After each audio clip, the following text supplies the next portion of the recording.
ఆ తర్వాత అక్టోబర్లో ఇది 3rd టైం దేవుడు ఇక్కడ నడిపించాడంటే నేను ఎంతో సంతోషిస్తున్నాను. మరి ఎంతమంది నిజంగా ఈరోజు మీరు సంతోషిస్తున్నారు? క్రిస్మస్గా నాకున్నది ఇవాళ క్రిస్మస్ అయినట్టే.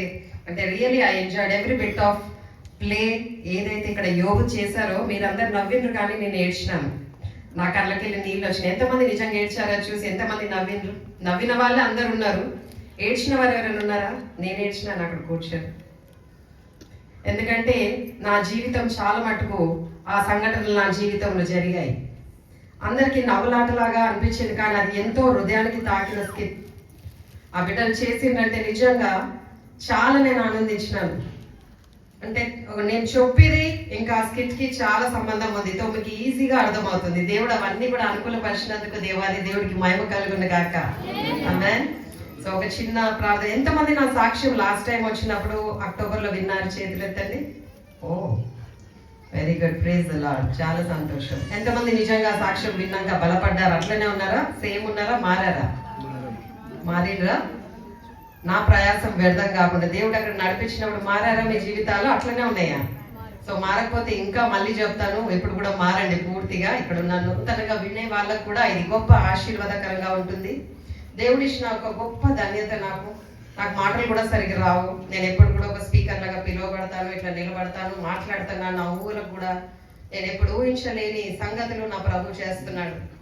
అటువంటి దేవుడు మనం కలిగి ఉన్నాం. ఆయన ఎవరంటే ఆశ్చర్యకరుడు, అద్భుతకరుడు.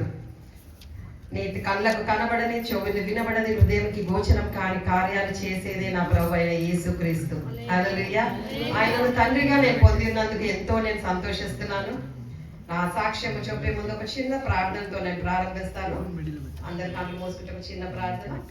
మహాగరుడ, పరిశుద్ధుడా, గొప్ప దేవ, పరిశుద్ధాత్మ దేవ, నీ సన్నిధిలో మరొకసారి ప్రభా నీ మెడలు నిలబెట్టి ప్రభా మరొకసారి ప్రాంతానికి నడిపించిన విధానం బట్టి వందనాలు తండ్రి. మీరు చేసిన అనేకమైన మేలును బట్టి వందనాలు ప్రభా. మరి ఈ యొక్క సాయంకాల సమయంలో, ఈ రాత్రి సమయంలో ప్రభా ఇక్కడ నిలబడింది నేను కాదు ప్రభా, నీ యొక్క ఆత్మ చేత నన్ను బలపరచండి తండ్రి. నేను మాట్లాడేది నాకు ఎన్నో బలహీనతలు ఉన్నప్పటికీ తండ్రి, నాలో ఉన్నవాడు లోకంలో ఉన్నవాడి కంటే గొప్పవాడు అన్నావు ప్రభా. మరి తండ్రి మీరు చేసిన ఆశ్చర్య కార్యాలను నేను చెప్పుటకు, వివరించుటకు నేను సజీవురాలుగా ఉన్నానని ప్రభా పదే పదే మీరు తండ్రి జ్ఞాపకం చేసి, నువ్వు చావకు సజీవురాలై యెహోవా క్రియలు వివరిస్తానని తండ్రి వాగ్దానం ఇచ్చిన దేవ, నమ్మదగిన దేవ, నన్ను సజీవురాలుగా ఉంచి ఇక్కడ ఉన్న బిడ్డలందరినీ సజీవులుగా ఉంచినారంటే మీ కృప ప్రభా. మమ్మల్ని తండ్రి మంచి ఆరోగ్యంతో, బలముతో, శక్తితో నడిపిస్తున్నారంటే మీ కృప ప్రభా. మరి సాక్ష్యం చెప్పుచుండగా ఇక్కడ బిడ్డలందరికీ తండ్రి వినగల చెవులు, గ్రహింపగల హృదయం దయచేయండి తండ్రి. వినివారుగా ఉండకుండా తండ్రి దాని ప్రకారం జీవించేవారుగా తండ్రి ప్రతి ఒక్కరిని దీవించి ఆశీర్వదించుమని, ప్రతి ఒక్క చీకటిని ఏస్తున్నామని బంధిస్తున్నాను తండ్రి. నీవే తండ్రి నీ మహిమార్థమై ప్రభు ఈ సమయాన్ని వాడుకోనమని, మీ మహిమకు ఘనతకు తండ్రి అన్ని కూడా మీరే అర్హులు ప్రభా. నేను దేనికి పనికిరాని నన్ను ప్రభా మీరు ఒక పాత్రగా వాడుకుంటున్నందుకు వందనాలు. ఈ సమయాన్ని మీ చేతికి అప్పగిస్తూ మీకే మహిమ ఘనత చెల్లిస్తూ నజరుడైన యేసు నామమున నేను అన్ని అడిగి పొందుకున్నాను తండ్రి. ఆమేన్. ఆమేన్. నా పేరు సూర్య సుభాష్ని. సో నేను హైదరాబాద్ నుండి పుట్టి పెరిగినాను. నేను క్రైస్తవురాలు అని కూడా క్రీస్తుని ఎరగని దాన్ని నేను చెప్పగలుగుతాను. ఎంతమంది అయితే ఇక్కడ ఇప్పుడు సాతాను వచ్చి ఆహాహా నవ్వింది? ఎంతమంది నిజంగా అటువంటి పరిస్థితులు వస్తే ఎంతమంది నవ్విండ్రు? చేతులు ఎత్తండి. నిజంగా నవ్విండ్రా? సైతాన్ ఎన్నోసార్లు మీ జీవితంలో ఎన్నో పరిస్థితులు అట్లనే, ఇప్పుడు లాయర్ వచ్చేపు తీసుకెళ్ళిపోయారు, మరి జాబ్ పోయింది, అన్న తమ్ముళ్ళు వెళ్ళిపోయారు, ఆరోగ్యం పోయింది, అన్ని విషయంలో పోయి సాతానుడు పదే పదే నవ్వుతా ఉన్నాడు.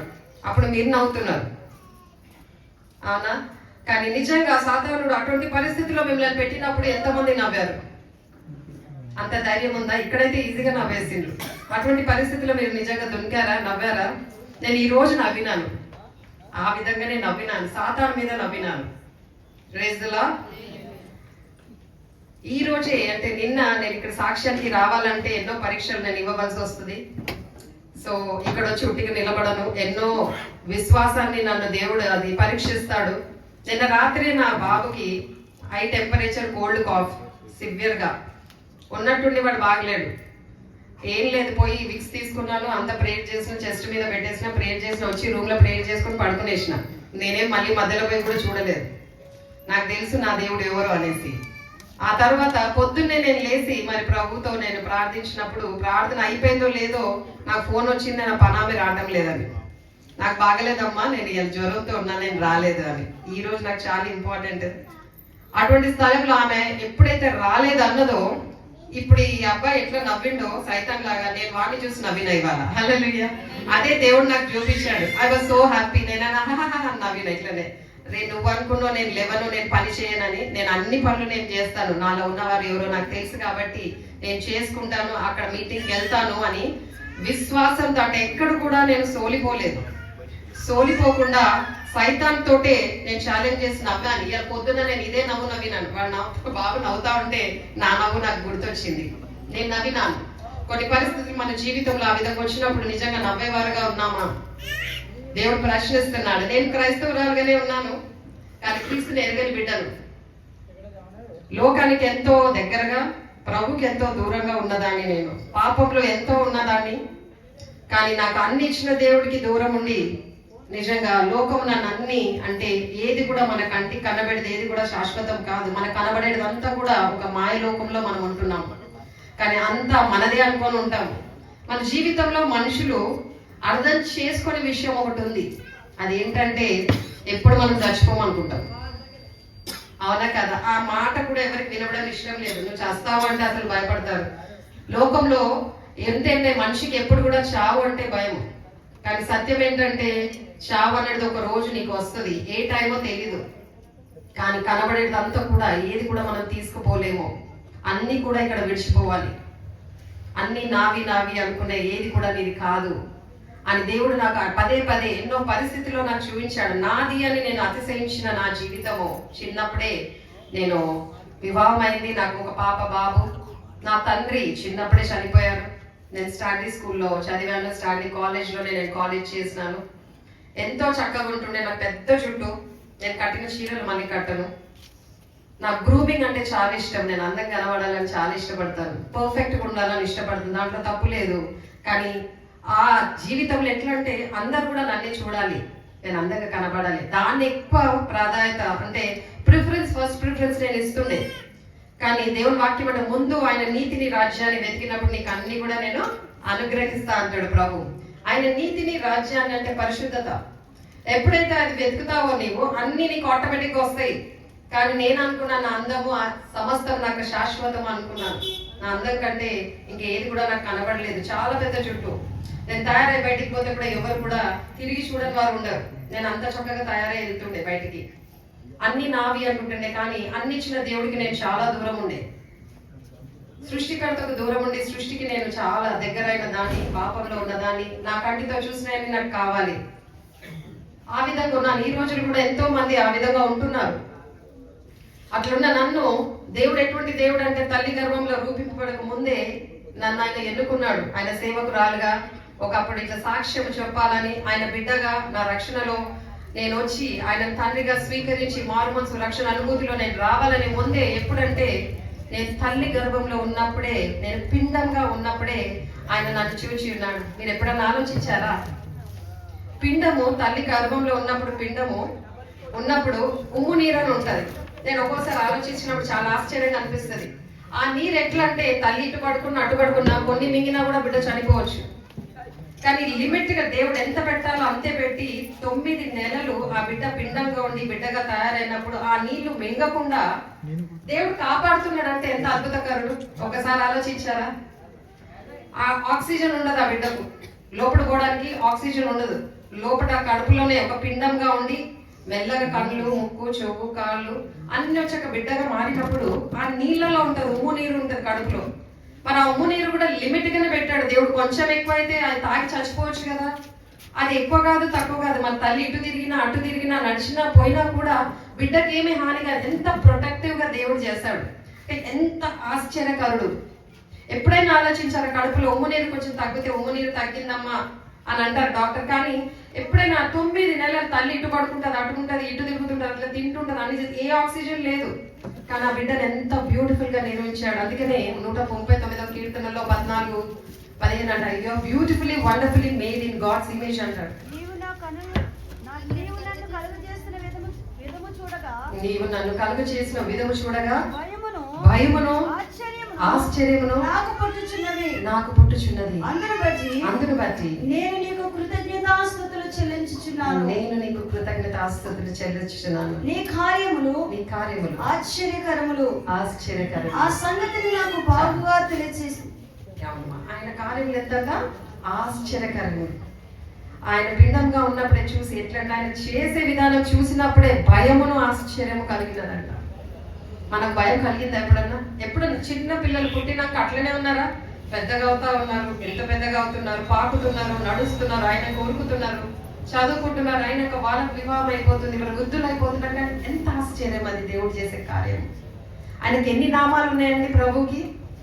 ఒకసారి చదువుతారా? ఏషియాకు రాసిన పత్రిక 9వ అధ్యాయం 6వ వచనం. ఈ అంత మెసేజ్ దాంట్లో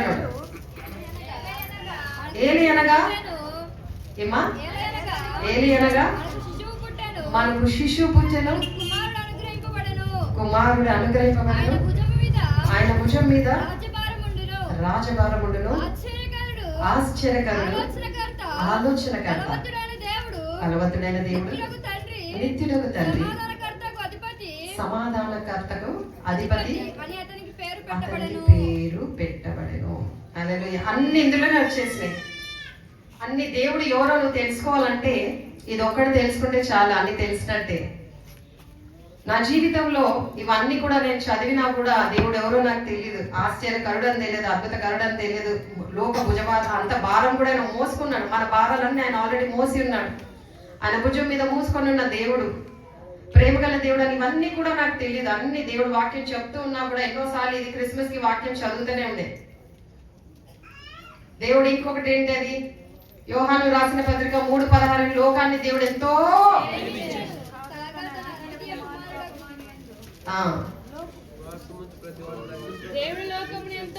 దేవుడు లోకాన్ని ఎంతో ప్రేమించెను కాగా పుట్టినవాని యందు విశ్వాసముంచు ప్రతివాడును నశించక నిత్యజీవం పొందినట్లు ఆయనను అనుగ్రహించెను.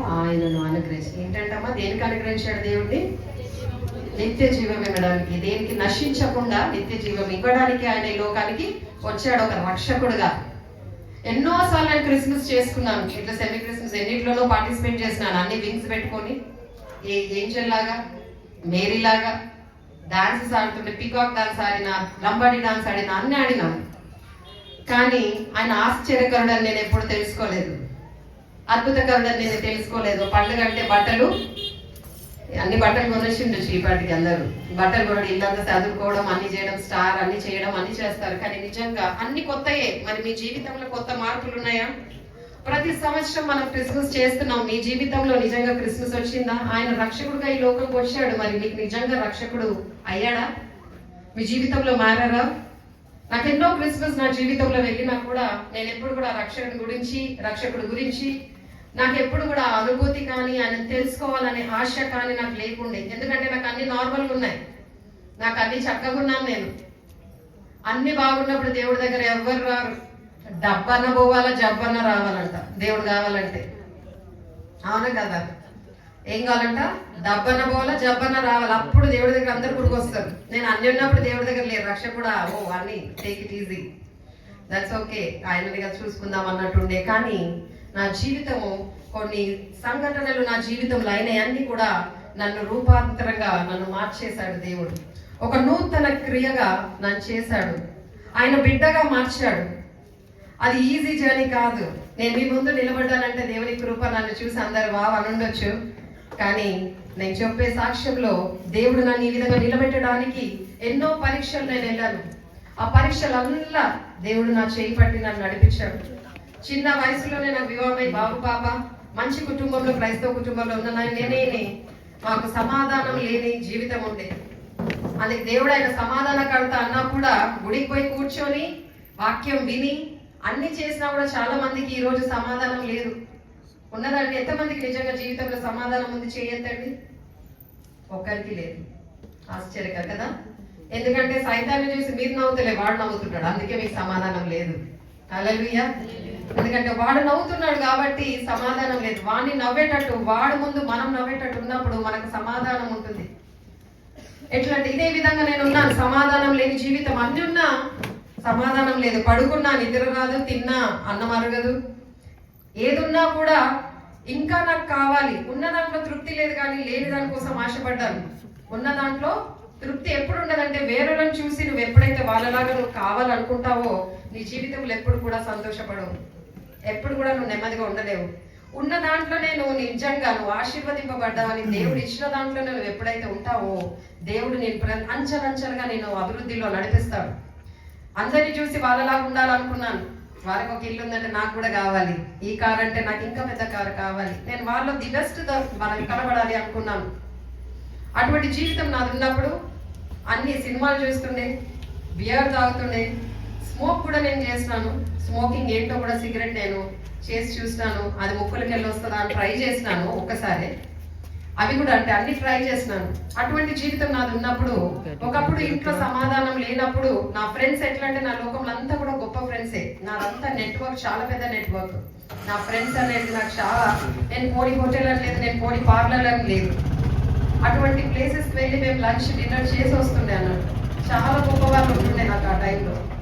అటువంటి జీవితం నేను ఉన్నప్పుడు దేవుడు ఎట్లా అంటే ఒకరోజు అంటే సమాధానం లేదు, భర్తతో సమాధానం లేదు, బిడ్డలు చిన్నగా ఉన్నారు కానీ ఎంత సమాధానం లేదంటే చర్చికి పోయి వచ్చినా కూడా సమాధానం లేదు. నేను అంటాను, ఒకవేళ నీ సంఘము నువ్వు వెళ్ళే సంఘంలో కాపరి సరిగా ఉంటే గొర్రెలు ఎక్కడ కూడా దారి తప్పవు. సంఘ కాపరి నిజంగా నేను కరెక్ట్ గా నడిపిస్తే ఏ ఒక్క అక్కడ వచ్చిన బిడ్డలు ఎవరు కూడా దారి తప్పరు. కాపరి అనేది చాలా ముఖ్యం. సంఘంలో నిజంగా ఆత్మీయంగా నడపబడిన సంఘంలో ఉన్న కాపరి ఎవరైతే నిజంగా ఆత్మీయంగా అంటే పరిశుద్ధాత్మతో నడపబడతారో ఆ సంఘాన్ని ఆయన ఆత్మతో వారు ఎవరు కూడా ఇటువంటి పరిస్థితులు వచ్చినా కూడా దారి తప్పరు, మరి వారు సరి చేసుకుంటారు. పెద్ద పెద్ద చర్చెస్ ఉన్నాయి ఈ రోజుల్లో, కానీ ఎక్కడ కూడా ఒక మనిషికి మార్పు లేదు, ఒక మనిషికి సంతోషం లేదు. కానీ ఏదో ఒక పోరాటం, ఏదో ఒక ఆరాటం, ఇది కావాలి అది కావాలని వెళ్తున్నారు. కానీ చివరికి ప్రభు నాకు కావాలి, ఆయన రక్షకుడుగా ఈ లోకంలో వచ్చినాడు, ఆయన నాకు కావాలి, ఆయన ఉంటే నాకు చాలు అనేటోళ్ళు చాలా తక్కువ. ఇక్కడ వచ్చి కూర్చున్నప్పుడే మీరు అంటారు, కానీ ఆ తర్వాత ఇక్కడ దాటిపోయినాక మీ మైండే మారిపోతుంది. నెక్స్ట్ డేనే నా సాక్ష్యం, నా మాటలు కూడా మర్చిపోతారు. మీరు ఆ లోకంలో వచ్చేస్తారు. ఎందుకంటే ఆ సాతాను ఆ గ్రిప్ని పట్టుకొని ఉంది, అందరిని అందులో వేసేస్తుంది.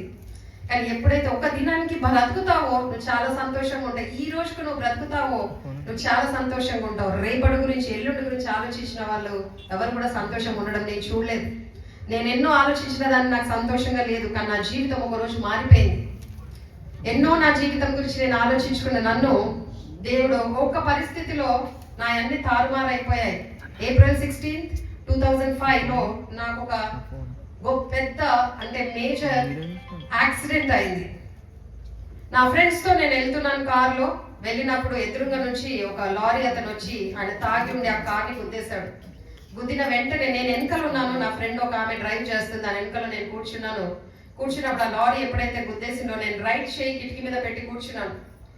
కూర్చున్నప్పుడు ఆ చేతికి ఆ ఒక ఇంపాక్ట్ లారీ వచ్చి ఎప్పుడైతే ఆయన కొట్టేశాడో ఆ చేతికి అన్ని కూడా గాజు పెంకులు వెళ్ళిపోయినాయి. కుడి చేతికి అన్ని గాజు పెంకులు గుచ్చుకున్నాయి. ఆ తర్వాత ఆ అమ్మాయి ఆ ఇంపాక్ట్ కి వెళ్ళి ఒక చెట్టుకు పోయి గుద్దేసింది. గుద్దిన వెంటనే ఆ గుద్దడం ఎట్లా అంటే ఆ ఇంపాక్ట్ కి పైకి దుంకినాం అందరం, కారు ఉన్నంత పైకి దుంకి. అందులో వారికి ఎవరికి ఏం కాలేదు, కానీ నా తల ఇక్కడ నుంచి ఇక్కడ వరకు పగిలిపోయింది. నా తల ఇక్కడ నుంచి ఇక్కడ వరకు పగిలిపోయింది. అంత రక్తం, నా తల అంతా కూడా రక్తం కాదు, తలనే కాదు నా పనులన్నీ కూడా ఇక్కడ బ్లడ్ అంతా క్లాట్ అయిపోయింది. పనులే కాదు నా రిబ్స్ అన్ని కూడా ఎముకలు, ఈ పక్క ఎముకలన్నీ కూడా విరిగిపోయాయి. నా చేతులంతా కూడా కుట్లే, అంటే నా చెయ్యి అంతా కూడా గాజు పెంకలన్నీ వెళ్ళిపోయాయి. నన్ను అక్కడ యాక్సిడెంట్ అయి బయటికి తీసుకొచ్చినప్పుడు అందులో ఉన్న వారికి ఎవరికి ఏం కాలే, I was the major victim. నన్ను బయటికి తీసుకొచ్చినప్పుడు ఆ కారు నుంచి తీసినప్పుడు నల్లలాగా రక్తం కారుతుంది నా మీద. తల నుంచి నల్ల తెరిస్తే నీళ్ళు ఎట్లనో నా తలంతా కూడా రక్తంతో నిండిపోయింది. ముఖమంతా, నా షర్ట్ అంతా, టీ షర్ట్, జీన్స్ వేసుకున్న టీ షర్ట్ అంతా కూడా రక్తంతో నిండిపోయింది. అక్కడ చూసిన వాళ్ళందరంట ఇక్కడ ప్రతిదినం ఈ యొక్క స్థలంలో ప్రతి ఒక్క రోజు యాక్సిడెంట్ అవుతుంది. ఈ రోజు ఈ అమ్మాయిది యాక్సిడెంట్ అయింది, ఈ అమ్మాయి ఇంకా బ్రతకదు. ఇక్కడ ఎవరిదైతే యాక్సిడెంట్ అయింది ఇప్పటిదాకా బ్రతకలేదు. ఈ అమ్మాయి తల చూస్తే ఎట్లా అంటే పగిలిపోయినాక వెంటనే నేను వాంతికి చేసుకున్నా. వాంతి ఎప్పుడైతే చేస్తారో హెడ్ ఇంజరీ అయ్యి మీరు ఎప్పుడైతే వాంతికి చేస్తారో ఎవరు బ్రతికే ఛాన్స్ లేదండి. సైంటిఫిక్ గా ఇట్స్ ప్రూవ్. ఎప్పుడైనా అది it's very bad sign. So ఆ టైంలో అట్లా అయినప్పుడు అక్కడ చూసిన వాళ్ళందరూ చెప్పినాక అక్కడ ఫస్ట్ ఎయిడ్ ఏదో ఒక చిన్న ఫస్ట్ ఎయిడ్ లాగా చేశారు. చేసేసి వాళ్ళు ఇంకొక కార్ తీసుకొని నన్ను కామినేని హాస్పిటల్కి ఎల్బీ నగర్ తీసుకొని వెళ్ళారు. అప్పటికే లేట్ అయిపోయింది, చాలా లేట్ అయిపోయింది. ఆ తర్వాత ఫస్ట్ అక్కడ ఆ కార్ నుంచి కారు అంబులెన్స్ కూడా నాకు గుర్తు లేదు, అందులో నుంచి స్ట్రెచర్ నుంచి బయటికి తీసుకొస్తున్నారు. తీస్తున్నప్పుడు నేను చాలా కేకలేస్తున్నాను, అరుస్తున్నాను. అప్పుడు నాకు నొప్పి స్టార్ట్ అయింది. ఎక్కడ నొప్పో అర్థమవుతలేదు, తల నుంచి అరికాల వరకు అన్ని కూడా విరిగిపోయి ఉన్నాయి. నాకు తెలియదు ఎక్కడ నొప్పో, ఎంత భయంకరంగా అరుస్తున్నానంటే అక్కడ చూసిన వాళ్ళు అంటే తీసి అరుస్తుంటే ఆ లోపల తీసుకుపోయి ఫస్ట్ ఎమర్జెన్సీ దాంట్లో వేసేసారు. అన్ని నా మీద అన్ని లైట్స్, నా ముఖం మీద అంతా లైట్స్, వాళ్ళు చూస్తూ అన్ని చూస్తున్నారు. అంతా కూడా చేశారు. నా రక్తపు స్మెల్ వస్తుంది, అంతా కూడా వాసన వస్తుంది. ఆ రక్తం అంతా కూడా నా తల మీద అంతా కారిందంతా, నా ముఖము నా షర్ట్ అంతా కూడా తడిచిపోయింది. అదంతా తూడ్చినాక ఫస్ట్ డాక్టర్ వచ్చి ఎక్కడ ఎంటికలు తీసి చూశాడు. అంతా కూడా ఆయన కనబడితే ఫస్ట్ డాక్టర్ అన్న మాట ఏంటంటే ఈ ఎంటికలు ఫస్ట్ తీసేయండి అని అన్నాడు. ఏమన్నారండి? ఎంటికలు. నేను ఎంటికలు అంటే చాలా ఇష్టపడుతుండే. ఆ ఎంటికలు ఏదైతే ఇష్టపడ్డానో అదే ముందు తీసేయండి, గొరిగేసేయండి, అంతా బొడుగులు చేసేయండి అన్నాడు. ఒక ఆమె కత్తి తెచ్చి అన్ని కూడా తీసేసింది. వాక్యము ప్రతి ఒక్క మాట సత్యము.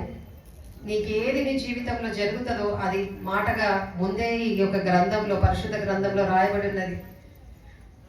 అది ఏం వాక్యం అంటే సామెతలకు రాసిన 31 అధ్యాయంలో చివరి 30వ వచనం అంటది, అందము మోసకరము, సౌందర్యము వ్యర్థము, యెహోవా యందు భయభక్తులు కలిగిన స్త్రీ కొనియాడబడును. అందము మోసకరము, సౌందర్యము వ్యర్థము. అందరికి అన్ని ఉన్నాయి, నేను ఇట్లనే ఉంటా అనుకుంటారు కానీ నేను మారుతూ ఉంటాను. నేను లాస్ట్ టైం వచ్చినప్పుడు అక్టోబర్లో ఒకలాగున్నా, జూలైలో ఒకలాగున్నా, ఇప్పుడు ఒకలాగున్నా.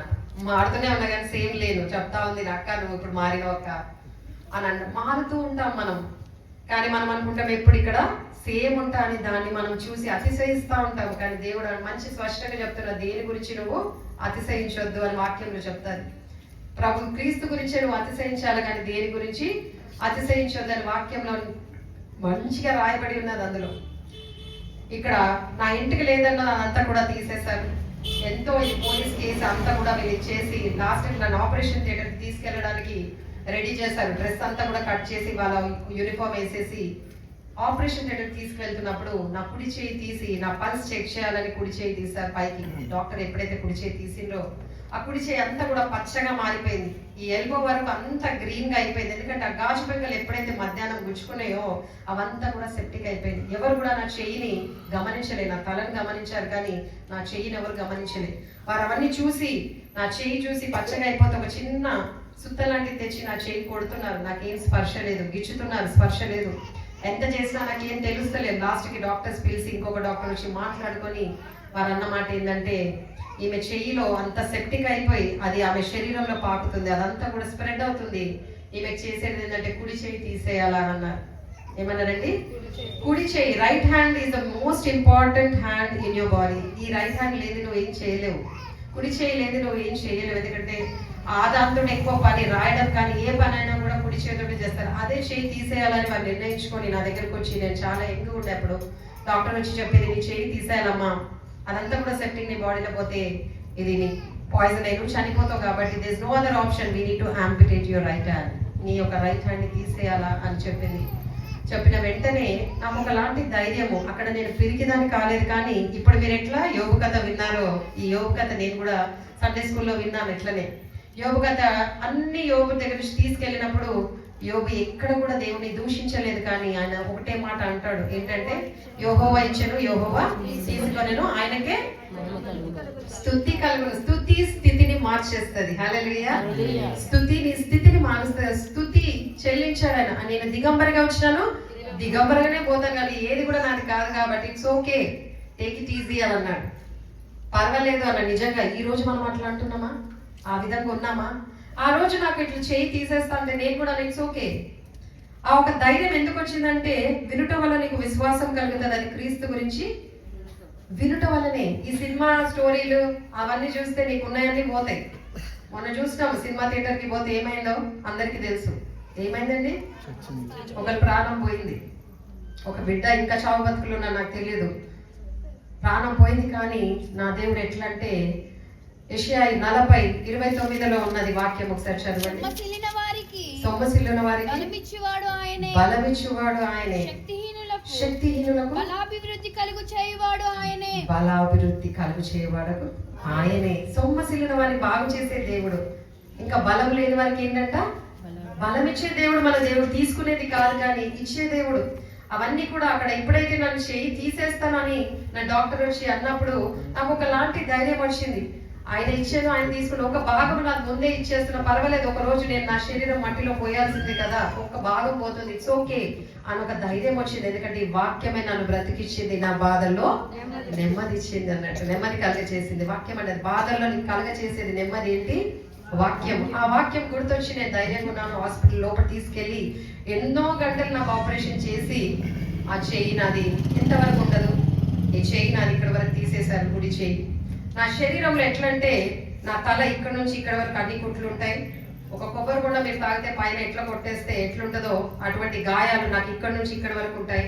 నా పనులు ఇక్కడ నుంచి ఇక్కడ వరకు మేజర్ ఆపరేషన్ అయింది. ఇళ్ళన్నీ కూడా బ్లడ్ క్లాట్ అయిన కొన్ని రోజులైన ఇది ఆపరేషన్, మేజర్ ఆపరేషన్ అయింది. నా చేతికి ఇక్కడ అన్ని కూడా కుట్లు ఉంటాయి. ఇవన్నీ కూడా గాజుపెక్కలు అన్ని కూడా గుచ్చుకొని ఇక్కడ అన్ని కాట్లు ఉంటాయి. ఇవన్నీ కూడా కుట్లు ఉంటాయి. నా చెస్ట్ కింద కుట్లు ఉంటాయి, నా కాలికి కుట్లు ఉంటాయి. నా చివరికి నా శరీరంలో నేను లెక్కబడ్డం కానీ 300 దాకా అయితే ఈజీగా ఉంటాయి. 300 దాకా కుట్లు నన్ను శరీరము బొంత కుట్టినట్టు నా శరీరాన్ని కుట్టేశారు. అవన్నీ కుట్టేసి నాకు ఆపరేషన్ చేసి ఎన్నో గంటలు చేసి నన్ను ఐసీయూలో తెచ్చి పడేశారు. ఐసీలో తెచ్చి పడేసినాక ఆ పరిస్థితి ఎట్లా అంటే ఐసీలో ఎంతమంది ఉన్నా కూడా నీ దగ్గరికి ఎవరు కూడా రానికే వీల్లేదు. నీ తల్లి ఉండ, నీ తండ్రి ఉండ, నీ భర్త ఉండ, నీ పిల్లలు ఉండ, నీ ఫ్రెండ్ ఉండ, ఎవరైనా నో మ్యాటర్ ఎంత పెద్ద ఎమ్మెల్యే ఎవరైనా ఉన్నా కూడా కొన్నిసార్లు వాళ్ళని లోపలికి రానియరు. క్రిటికల్ కండిషన్, అది ఇన్ఫెక్షన్ వస్తుందని. నా పరిస్థితి ఎట్లా అంటే నా తల్లి ఉంది, నా భర్త బయట ఉన్నాడు, చిన్న పిల్లలు బయట ఉన్నారు, కానీ ఎవరు కూడా లోపల రావడానికి వీల్లేదు. ఆమెకి ఇన్ఫెక్షన్ వస్తుందని ఎవరిని రానియలేదు. నా పరిస్థితి ఎట్లాంటి ఈ చేతుల్ని అన్ని ఇంజెక్షన్స్ ఇచ్చి రక్తం తీసేస్తున్నారు టెస్టింగ్ కి. నా కాళ్ళ నుంచి తీస్తున్నారు, బ్లడ్ తీయడమే పని. ఆల్రెడీ నాకు బ్లడ్డే లేదు, తీయడము, ఐవీలు, నా ముక్కులు అన్ని ట్యూబ్స్. నాకు ఎట్లా అంటే ఒక దోమ కరిస్తే కూడా చేయి తీసి గోక్కోవడానికి కూడా రాదు. అటువంటి దయనీయమైన స్థితి, భయంకరమైన స్థితి. నేను ఎప్పుడు నా కళలో కూడా ఊహించలేదు ఆ పరిస్థితి నాకు వస్తుందని. అటువంటి స్థితి ఎట్లా అంటే నేను అమ్మ నడుస్తున్నాను, నా అమ్మ నా దగ్గరకు వస్తలే, పిల్లలన్నా కూడా వస్తలే, ఎవరు వస్తలే. అటువంటి స్థితిలో నేను ఉన్నప్పుడు 4 రోజులు నేను ఏడుస్తున్నాను. అమ్మ అమ్మ అని ఏడ్చిన నన్ను 5వ రోజు ఆ అమ్మ అనే ఏడుపు, నా ఏడుపు అంగలార్పు మారింది. ఏంటంటే తండ్రి, అయ్యా, daddy, why it's me Lord, నేనే ఎందుకు, నన్ను ఎందుకు టార్గెట్ చేస్తున్నావు, నేనేం చేస్తున్నానని, వై ఇట్స్ మీ, ఈ బాధ నేను తీసుకోలేదు. ఎందుకు అంటమానేది, ఎంతో మంది ప్రాబ్లమ్స్ అయినప్పుడు నాకే ఎందుకు ఈ ప్రాబ్లం వచ్చింది? వాళ్ళంతా మంచిగా ఉన్నారు కదా, అంత తప్పులు చేసిన బాగుంటారు, నాకే ఎందుకు వచ్చింది? కంపేర్ చేసుకుంటాం. నేను ఏం చేసినా నాకే ఎందుకు ఈ బాధ, నేను భరించలేకపోతున్నాను. నా నొప్పి తల నుంచి చలికాల వరకు వస్తుంది. చెప్పాలంటే అమ్మ లేదు, నా ఫ్రెండ్స్ లేరు, ఎవ్వరు లేదయ్యా అని అమ్మ అని పలికే మాట తండ్రిగా నా అంగలాకు మారింది. నేను ఎప్పుడైతే ఏడవడం మొదలు పెట్టానో, నా దేవుడు ఎటువంటి దేవుడు అంటే ఆయన కనులతో చూచే దేవుడు, చెవులతో వినే దేవుడు, నోరుతో మాట్లాడే దేవుడు. హల్లెలూయా. ఆయన కన్నీరు చూసి మౌనంగా ఉండే దేవుడు కాదు. నాకు ఆ ఏడుపు ఎట్లా ఏడ్చినట్టు గుండె బద్దలైన ఏడుపు అన్నట్టు. నా తండ్రి అని, పరలోకపు తండ్రిని మొదటిసారి నా గుండె చెదిరినప్పుడు, మొదటిసారి నా గుండె బద్దలైనట్టు నేను ఏడ్చాను. ఏడ్చిన వెంటనే నా దేవుడు, మనుషులన్నా ఏడిస్తే కొంచెం సేపు అయ్యో ఏడవకి ఇట్లా పర్వాలేదని కొంచెం ఆయనకు వెళ్ళిపోతారు. లోకంలో ఎన్నో పరిస్థితులు వచ్చినప్పుడు మనుషులు వస్తారు, ఈపు కొట్టి మేము ఉన్నాంలే, నువ్వేం భయపడకంటారు, కానీ వాళ్ళు ఎప్పుడు ఉండరు, మళ్ళీ కొంతసేపు ఆయనకి వెళ్ళిపోతారు. కానీ నా ప్రభు ఎట్లంటే చెప్పిన కదా, సొమ్మసిలు వారిని బాగు చేసేవాడు ఆయననే, బలహీనులను ఆయన బలాభివృద్ధి కలిగజేసే దేవుడు ఆయన. ఆ సమయంలో నేను ఏడ్చినప్పుడు దేవుడు వచ్చి, అంటే ఆయన నాకు ఒక దర్శనం ద్వారా నాకు చూపించాడు. దేవుడు డైరెక్ట్ వచ్చి మాట్లాడాడు. కొన్నిసార్లు పరిస్థితుల ద్వారా, వాక్యం ద్వారా, దర్శనాల ద్వారా అనేక సార్లు దేవుడు మనల్ని హెచ్చరిస్తుంటాడు, మాట్లాడుతుంటాడు. ఆ ఒక దర్శనంలో దేవుడు నాకు చూపించాడు.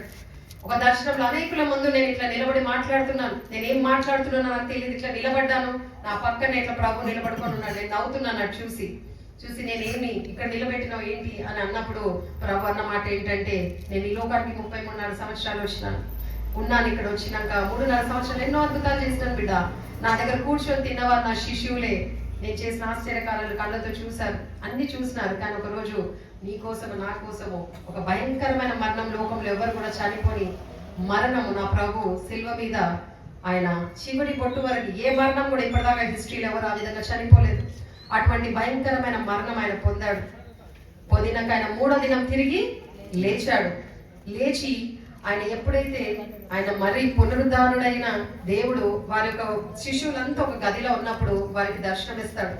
దర్శనమిచ్చి చూసినప్పుడు శిష్యులందరూ కూడా చూస్తారు, కానీ ఒక అతను గుర్తుపట్టాడు, తోమా ఏమంటాడంటే, నాకు రుజువు కావాలి, నీ చేయి చూయించు, నేను రుజువు చూసినాక నేను నా ప్రభు నమ్ముతా అన్నప్పుడు ప్రభు ఆయన గాయాలు చూపిస్తాడు. నాకు ఇదన్నీ దర్శనాలు చూపిస్తున్నాడు. చూపించి నాకు ప్రభు అన్నది ఏంటంటే, నేను చేసిన అద్భుతాలు నాతో కూర్చున్న వారే నన్ను గుర్తుపట్టకుండా నన్ను రుజువు అడిగింది బిడ్డ, నేను నీకు జీవితం ఇవ్వబోతున్నాను, నేను నిన్ను తోమాల ముందు నిలబెట్టబోతున్నాను అన్నాడు. హల్లెలూయా. ఎటువంటి మనుషులు అంటే వాళ్ళు వచ్చి నీ గాయాలు చూస్తారు, నువ్వు చూయించు నీకు ఇచ్చిన గాయాలు, చూసినాక వాళ్ళ మనోనేత్రాలు తెరవబడతాయి, వారు నేను నిజమైన రక్షకుడు ఆశ్చర్యకరుడని వారు నమ్ముతారు, కాబట్టి నీకు ఈ గాయాలు ఇస్తున్నానని దర్శనంలో మాట్లాడాడు దేవుడు. ఆ తర్వాత ఆ దర్శనం నేను మర్చిపోయాను. నేను మామూలుగా 4 రోజులు 5 రోజులు అందులో ఉన్నాక ఒక 15 రోజుల తర్వాత నా పరిస్థితి ఎట్లయిపోయిందంటే ఇంకా ఘోరంగా నాకు బ్లడ్ ఎక్కుతా ఉంది. ఒకరోజు ఇవన్నీ కూడా నాది డ్రెస్సింగ్ చేయడానికి ఒక నర్స్ వచ్చింది. డ్రెస్సింగ్ చేయడానికి కాటన్ పెట్టి ఆ కాటన్ తీసి మళ్ళీ మెడిసిన్ పెట్టి నాకు మళ్ళీ బ్యాండేజ్ చేయాలి. సో అది వచ్చినప్పుడు ఈ కాటన్ తీస్తున్నప్పుడు కాటన్తో సహా కుట్లు రావడం మొదలైనవి. కొన్ని రోజుల్లోనే నాకు రోజులు గుర్తులేవు. సో ఎట్లంటే ఆ కుట్లు ఒక్కొక్కటి వచ్చి ఇవన్నీ కూడా కుట్లు వచ్చి ఇది ఒక పువ్వులాగా తెలుసుకొని మళ్ళీ ఇక్కడ నుంచి రక్తం రావడం మొదలైంది.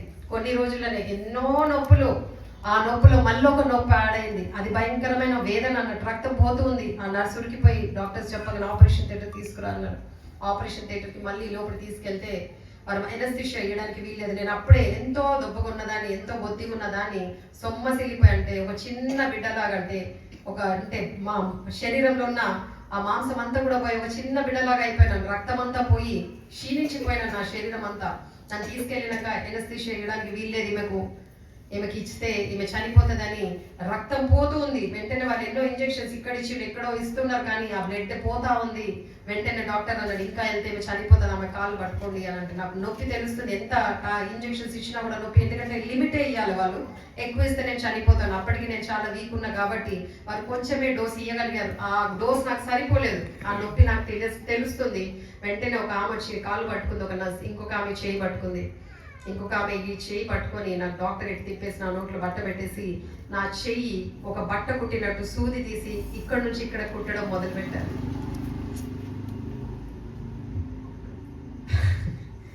ఒక చిన్న సూది మనకు తాకితే ఒక కుచ్చుకుంటే మనం అబ్బా అంటాం కదా, అటువంటి దాన్ని ఇటు పెట్టి కుచ్చి తీస్తున్నాను. ఒక్కొక్కటి తీస్తున్నప్పుడు నేను అరుస్తున్నాను, అరవడానికి కూడా నాకు బలం లేదు, అంత బలహీనంగా ఉన్నాను.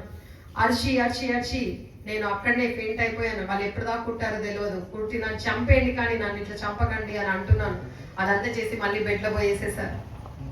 బెడ్లో పోయి అక్కడ పడేశారు మళ్ళీ నన్ను. నేను ఎట్లా ఏడుస్తున్నా నాకు ఏడవడానికి కూడా శక్తి లేదు, నేను అంత బలహీనంగా అయిపోయాను. ఇటువంటి బాధ వేదన నేను ఎప్పుడు కూడా ఊహించలేదు, నా జీవితంలో నేను ఊహించలేదు. ఆడిపోయినాక ఇంకా నేను చచ్చిపోతేనే మంచిది అని, నన్ను తీసుకో, ఇంకా నేను బ్రతకను అని దేవుని అంటూ ఉన్నాను. మన నోట్లో ఏదైతే మాట ఉంటుందో, నీ జీవ మరణంలో నీ నాలుక వశమై ఉన్నదని వాక్యంలో ఉంది. మనం పలికే ప్రతి ఒక్క మాట అది నీ జీవితంలో నెరవేరుస్తుంది. సో మీరు జాగ్రత్త ఉండాలి. ఎప్పుడు కూడా మనం ఏదైనా మాట కోప్పడి అంటాం, కానీ దేవుని వాక్యం అంటే జీవ మరణాలు నాలుకలోనే ఉన్నాయి. నువ్వు చచ్చిపోవాలనుకుంటే చచ్చిపోతావు, బ్రతకాలంటే బ్రతుకుతావు. కానీ ఆ టైంలో నాకు ఎట్లా అంటే ఎంత బాధ అంటే, నేను చచ్చిపోవాలా, నాకు వద్ది జీవితం అయ్యా అని నేను పలుకుతున్నాను అన్నమాట. అంతలోపల డాక్టర్స్ కొన్ని రోజులు కావాలి మా తల్లిని, మా తమ్ముడు, నాకు ఒక తమ్ముడు ఉండే, మా అమ్మను తమ్ముడిని భర్తను పిలిచి ఆమె పరిస్థితి ఎట్లుందంటే ఇంకా ఆమె బ్రతికే ఛాన్స్ లేదు. ఆమె శరీరంలో రక్తం అంతా పోయింది, బలహీనంగా అయిపోయింది. మేము మెడిసిన్స్ ఎన్ని ఇచ్చినా కూడా పని చేస్తలేదు. ఆమె ఎట్లా అంటే 24 గంటల్లో చనిపోతుంది, మీ యొక్క చుట్టాలందరినీ పిలవండి, ఆమె చనిపోతుంది అని చెప్పారు డాక్టర్స్. మా అమ్మ చాలా ప్రార్థన పర్వాలేదు. ఆమె ఏడుచుకుంటూ, అయ్యా చిన్న పిల్లలు ఉన్నారయ్యా, ఆమె చనిపోతే ఎట్లా అంటే, అమ్మ మేము చేసింది చేసినాం, మేము చేతులు ఎత్తేసినాం, ఇంకా మేమేం చేయలేము అంటారు డాక్టర్స్. ఎన్నోసార్లు అటువంటి క్లిష్టమైన పరిస్థితుల్లో చాలా మంది వెళ్ళినప్పుడు ప్రార్థన వాళ్ళకి అనేక మంది బ్రతికారు, కొంతమంది చాలా మంది చనిపోయారు. ప్రార్థన శక్తి అటువంటిది, ప్రార్థన ఎంతో గొప్పది. మా అమ్మ ఎంతో ప్రార్థన చేసి, మీ దేవుడు ఎవరైనా ఉంటే మీ దేవుడికి ప్రార్థన చేయండి, ఏమైనా చేసుకోండి అమ్మా, మాతోటైతే కాదు అని అన్నారు. ఆ తర్వాత ఎట్లా అంటే మా అమ్మ బ్రతికినప్పుడు వాళ్ళ అన్నమాట ఏంటంటే, అమ్మ ఆమె చచ్చిపోని, ఎందుకంటే బ్రతికుంటే ఎట్లుంటుంది తెలుసా, ఆమె తల్ల కుట్లు ఎట్లున్నాయంటే ఆమె పిచ్చిదైపోతుంది. ఆమె ఎట్లంటే రోడ్ల మీద ఉరుక్కుంటూ పోతుంది, బట్టలన్నీ చింపుకొని పోతుంది, నువ్వు పట్టుకొని రావాలా. ఆమె జ్ఞాపకం అనేది ఉండదు, అన్ని మర్చిపోతుంది. మాటలు తలబడుతుంది, ఆమె మాటలు కూడా సరిగ్గా రావు ఆమెకు. ఆమె అన్ని కూడా మర్చిపోతుంది. ఆమె చచ్చిపోతేనే బెటర్, ఎందుకంటే ఇట్లా పోతే మీ జీవితం అంతా నరకమైపోతామమ్మా, మీరు చూడలేరు, అంత బదులు ఆమె చనిపోతే బాగా అని డాక్టర్స్ చెప్పారంట. మా తల్లి చాలా ఏడ్చింది. అందరికి 24 గంటలు అందరినీ అక్కడికి పిలవడానికి అందరికి కూడా ఫోన్లో చెప్పేస్తారు. నా భర్త ఎట్లా అంటే ఇంకా డాక్టర్స్ చెప్పిన మాటనే అది ఫైనల్ అని అనుకుంటాం మనం, కానీ ఆ వైద్యుడి కంటే గొప్ప వైద్యుడు ఉన్నాడని ఎవరికి తెలియదు. హల్లెలూయా. ఆయన ఎటువంటి దేవుడు అంటే ఆయన మాట ఇచ్చి తప్పే దేవుడు కాదు. వైద్యుడి కంటే గొప్ప పరమ వైద్యుడు ఆయన. ఆయన ఇంట్లో ఉన్నటువంటి దేవుడు ముందే, అంటే మా భర్త ఏమనుకున్నాడంటే ఇంకా చనిపోతుందని ముందే సమాధి స్థలానికి వెళ్ళి అక్కడ స్థలము నాకు చూసేశారు. అంటే చనిపోక ముందే వెళ్ళి ఈమె చనిపోతుందని ఇంకా కన్ఫర్మ్, డాక్టర్ చెప్పిండు కాబట్టి కన్ఫర్మ్. కానీ ఆయన ఎక్కడ కూడా దేవుడి మాటలు ఎప్పుడైతే నువ్వు విశ్వసించావో, ఆయన గురించి నువ్వు తెలుసుకోవో, ఎప్పుడు కూడా నీకు నెగిటివిటీ జల్ది వచ్చేస్తుంది. ఎప్పుడు కూడా బలహీనంగానే నువ్వు మాట్లాడతావు. ఎందుకంటే ఆయనకు తెలియదు, దేవుడి గురించి తెలియదు కాబట్టి ఆయన చనిపోతుందని ముందే అనుకోని సమాధి దగ్గర పోయి స్థలం చూసి 24 గంటలు ఒక శవాన్ని తెస్తున్నాను నా భార్యను. అప్పుడు నేను వచ్చి చెప్పినప్పుడు ఇది తోబడి అని చెప్పేసి వచ్చేసాను. హాస్పిటల్కి వచ్చినప్పుడు ఎంతో మంది నన్ను చూడడానికి వచ్చారు, 24 గంటలు నేను చనిపోతానని.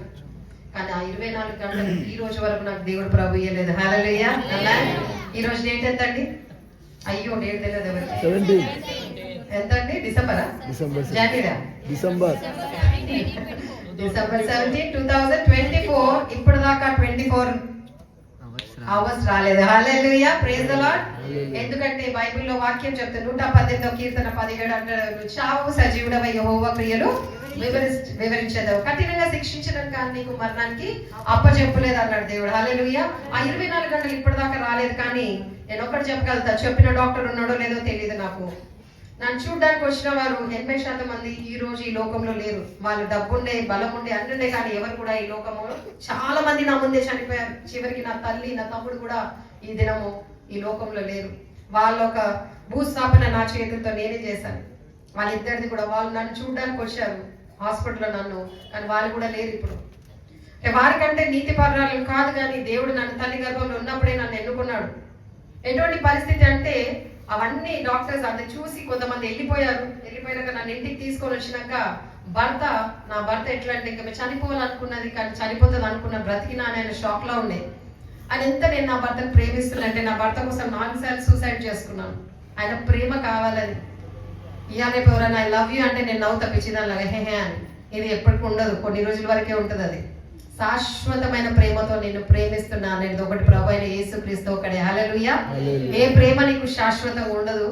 ఏ భర్త అయితే నేను అనుకున్నాను సమస్తం అని 4 సార్లు చచ్చిపోవాలనుకున్నాను, ఆ భర్తని ఒక రోజు నేను బెడ్ మీద ఉన్నాను, లేవలేని స్థితి, నేను ముసలామెలాగా వంగిపోయి నావన్నీ కూడా ఎముకలు ఎదిగిపోయి నడవడానికి కూడా నాకు పరిస్థితి లేదు. నా సంకల్లో చేయి పట్టి లేపాలా, నడపాలా, బాత్రూమ్కి వెళ్ళాలన్నా కూర్చోడానికి కూడా నాకు పరిస్థితి అనుకూలంగా, అంటే కూర్చోలేను నేను. అటువంటి స్థితిలో, అటువంటి దయనీయమైన స్థితిలో నేను ఉన్నప్పుడు ఒక రోజు మా అమ్మ బయటికి వెళ్ళినప్పుడు నా భర్తతో నేను అన్నాను, మళ్ళీ నాకు వాష్రూమ్కి వెళ్ళాలి, నన్ను వాష్రూమ్కి తీసుకెళ్తారా అని అన్నప్పుడు ఆయన వాష్రూమ్కి తీసుకెళ్ళి నన్ను లేపి మెల్లగా తీసుకెళ్ళినప్పుడు నా వాష్రూమ్ పక్కనే ఒక అద్దం డ్రెస్సింగ్ టేబుల్ ఉండే. ఆ డ్రెస్సింగ్ టేబుల్ దగ్గర పోయి నిలబెట్టి నన్ను చూడు నువ్వు ఎట్లున్నావు అని అన్నా. నేను చూసేలోపల నేను భయపడిపోయినా. ఎంతో అందంగా ఉన్న దాన్ని అందవికారంగా యోగులాగానే ఉన్నాయి అన్ని కూడా పోయినప్పుడు రోగం వచ్చాక డాక్టర్ ఏమంటారు, ఈ రోగం నయం చేయడానికి కూడా అది ఒక అది తెలియని రోగం నీకు వచ్చింది అని. నేను ఎప్పుడు ఒక చేయి లేకుండా ఒక ముసలామెలాగా గుండుతో ఇక్కడ నుంచి అన్ని నల్లగా దారాలు, నా చెయ్యి అంతా కూడా బ్యాండేజ్ తో వంగి ఉన్నాను. చూడగానే నేను భయపడిపోయినా, ఇది నేనేనా, ఇది నేను కాదు. It's very tough. అటువంటి సిచ్యువేషన్ లో వెళ్ళడము, నిన్ను నువ్వు యాక్సెప్ట్ చేయడం చాలా టఫ్. అది ఈజీ కాదు. కథలాగా మీరు వింటున్నారు, కానీ ఒక్కొక్క క్షణము నేను చచ్చి బతికినాను. ఆ స్థితిలో నేను ఏడ్చేస్తున్నాను, ఇది నేను కాదు. ఆ టైంలో అద్దం ఎవరు చూపించారు, కానీ అద్దం చూపించి నువ్వు చూడు ఎట్లున్నావు, నువ్వు మంచిగా ఉన్నప్పుడు నేను ఎప్పుడు టెన్షన్ పడుతుండే, బయటికి పోతే ఎవరు చూస్తారో, ఎవరు నీతో మాట్లాడతారో ఏంటో నేను టెన్షన్ పడుతుండే. కానీ ఇప్పుడు నేను నీకంటే మంచిగా కనబడుతున్నాను, నీ అందం అంతా పోయింది. ఇప్పుడు నువ్వు ఎక్కడ పోయినా నాకు అనవసరము, నేను సంతోషంగా ఉంటాను, నేను ఎవరు కూడా చూడరు. నువ్వు ఎట్లా కనబడుతున్నావు తెలుసా అని చిన్న గిన్నె తెచ్చి నా చేతులు ఇచ్చి అడుక్కున్న దానిలాగా కనబడుతున్నావు, you go and back in railway station అన్నాడు. ఏ భర్త పెళ్లి టైంలో నీ బాధలు, కష్టాలు, వేదనలు అన్నిట్లో నేను ఉంటాను, నేను చెయ్యి వదలను, వచ్చేదాకా ఉంటానేమో, ఎప్పుడైతే ప్రామిస్ చేశాడో ఆ వాగ్దానాలు చేసినవి అన్నీ కూడా తుడిచిపోయినాయి. ఎప్పుడు నా అందం ఎప్పుడైతే పోయిందో, నా అన్నీ కూడా పోయాయో, ఆయన మనసులో కూడా నా ప్రేమ అనేది కూడా తుడిచివేయబడ్డది. ఇచ్చి నువ్వు అడుక్కోవడానికి ఉన్నావు అన్నప్పుడు నేను నిజంగానే యువర్ బిగ్ జీరో అని చూపించాడు. ఇట్లా పెట్టి యువర్ బిగ్ జీరో, నువ్వు దేనికి పనికావు, జీరోకు వాల్యూ ఉండదు, అన్నిట్లో నన్ను జీరో అని చెప్పినప్పుడు నేను నిజంగానే చూసి నిజంగా నేను జీరోనే, నేను ఈ చేతితోటి నేనేం చేయలేను, కుడి చేతితోటి అన్ని చేసిన దాన్ని ఈ చేతితోటి ఏం చేయలేని పరిస్థితిలో నేను ఉన్నాను. ఆ స్థితిలో నాకు ఒక మనిషి సహాయం లేదు, నేను బ్రతకలేను, అటువంటి స్థితిలో నేను ఉన్నాను. ఆయన వెంటనే అన్న మాట ఏంటంటే నేను ఇంకొక వివాహం చేసుకోవాలి, నేను నీతో ఉండలేను, you're good for nothing, you're zero అన్నప్పుడు పనికిరాదు అన్నప్పుడు ఆయనతో అన్న మాట ఏంటంటే నువ్వు పెళ్లి చేసుకున్నా పర్వాలేదు, ఇంట్లో ఆమెను తీసుకురా, నేను మూలకు ఒక దగ్గర ఉంటా, ఒక ముద్ద అన్నం నాకు ప్రతిదినం పెట్టినా చాలు, నన్ను నా పిల్లల్ని వదిలిపోకు అని చెప్పినా కూడా కొన్ని నెలలోనే ఆయన నన్ను నా పిల్లల్ని వదిలేసి వేరే వివాహం చేసుకున్నాను, వెళ్ళిపోయాడు. ఆ స్థితిలో నా పరిస్థితి ఎట్లా అంటే చనిపోవడానికే ఇంకా దారి, ఇంకా దాని తప్పించి ఏం లేదు, వేరే దారి నాకు ఏం లేదు. కొన్ని స్థితి ఎట్లా అంటే అన్ని మూసుకొని ఉంటే తలుపులు, మనకు ఒకటే స్థితి కనబడుతుంది, మరణం. మరణం వైపే దారి చూస్తుంటది, నవ్వుతుంటాడు, ఇంకా నీది అయిపోయింది, ఇట్లా నీ అందం పోయింది, నీ చెయ్యి పోయింది, నీ భర్త పోయిండు, నీ అన్ని పోయినాయి, ఇంకా పో, చావు పో అనేసి వాడు పదే పదే నన్ను చూసి నవ్వాడు. నవ్విన వెంటనే నిజమే అనుకోని ఒక రోజు నా తల్లి ఇంట్లో పడుకొని ఉన్నప్పుడు పిల్లలతో తలుపేసేసి నేను రైల్వే స్టేషన్కి వెళ్ళి చనిపోవడానికి వెళ్ళినాను. వెళ్ళి కూర్చొని అక్కడ చిన్న రాయి మీద అప్పుడు పేజెస్ ఉంటుండే, మొబైల్స్ లేకుండా పేజెస్ ఉండే, ఆ పేజర్ పట్టుకొని వెళ్ళి కూర్చొని దేవుని తిట్టినన్ని తిట్టనంత తిట్లు తిట్టేసిన, అసలు నువ్వు దేవుడా, నా జీవితం అంతా నాశనం చేసినావు, నువ్వేం దేవుడు అని ఎన్నో తిట్టి చావడానికి రెడీగా ఉన్నాను. నేను ఎన్నోసార్లు చావాలంటే నన్ను చావనేలే, ఇప్పుడు ఈ ట్రైన్ వస్తే ముక్కలు అయితే నాకు పర్వాలేదు, నేను పైన నరకం పోయినా పర్వాలేదు, ప్రతిదినం నేను నరకం ఇక్కడ చూస్తున్నా అని దేవునితో ఛాలెంజ్ చేస్తాను. నేను నువ్వు నన్ను ఎట్లా చూస్తా, ఇప్పుడు ట్రైన్ అంటే ఈజీ అని నేను అట్లా పోయాను, కానీ మీరు అట్లా పోకండి, అది మంచిది కాదు, నేను పోయినా మీకు ఆ తలపు రాగల వద్దు, అది కానీ కదా, నన్ను దేవుడు కాపాడిండు కానీ మిమ్మల్ని కాపాడే ఎవరు ఉండరు, దేవుడికి మహిమ కలుగును గాక. అటువంటి పరిస్థితులు ఏది కూడా మీరు చెయ్యొద్దు, ఏ పరిస్థితులు వచ్చినా కూడా ఆ మరణం అనేది నీ నోటి నుంచి రావద్దు. హల్లెలూయా. ఆ స్థితిలో నేను అక్కడ పోయి కూర్చొని ఎప్పుడైతే నేను మొరపెడుతున్న దేవుడికి, ఇంకా నాది అయిపోయిందని ఒక చిన్న రాయి మీద కూర్చొని వెయిట్ చేస్తున్నాను. ఎన్నో అర్ధగంటకు ఒకటి ట్రైన్ వస్తూ ఉంటుంది, కానీ ట్రైన్ లోపలికి వెళ్ళిపోయి కూర్చున్నప్పుడు నేను దేవుడిని తిట్టుకుంటూ ఉన్నప్పుడు నా ముందు నుంచి ఒక ముసలాయన చీకటి, అక్కడ నుంచి ఒక అతను మంచి చిరునవ్వుతో నా ముందుకు నడుచుకుంటూ వస్తున్నాడు.